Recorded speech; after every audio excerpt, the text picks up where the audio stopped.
গাজা অভিমুখী মানবিক বহর গ্লোবাল সুমুদ ফ্লোটিলাকে আন্তর্জাতিক জলসীমার দখলদার ইসরায়েলি বাহিনীর আক্রমণের প্রতিবাদে ফুঁসে উঠেছে ঢাকা।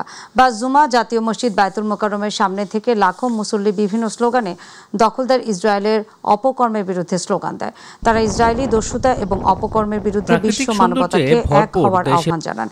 এদিকে গাজার উদ্দেশ্যে যাওয়া মানবিক সহায়তাকারী নৌবহর গ্লোবাল সুমুদ ফ্লোটিলা আটকের ঘটনায় ইসরায়েলি দখলদার বাহিনীর তীব্র নিন্দা জানিয়েছে বাংলাদেশ সরকার। একই সঙ্গে আন্তর্জাতিক জলসীমায় জাহাজ আটকের ঘটনা আইনের মারাত্মক লঙ্ঘন বলে আখ্যা দিয়েছে ঢাকা। শুক্রবার পররাষ্ট্র মন্ত্রণালয় থেকে এক সংবাদ বিজ্ঞপ্তিতে এই নিন্দা জানানো হয়। অবিলম্বে ইসরায়েলকে নিঃশর্তভাবে আটক সব মানবিক সহায়তা কর্মী এবং অ্যাক্টিভিস্টদের মুক্তি দেওয়ার আহ্বান জানিয়েছেন বাংলাদেশ। এছাড়া তাদের নিরাপত্তা নিশ্চিত করার কথাও বলা হয়েছে।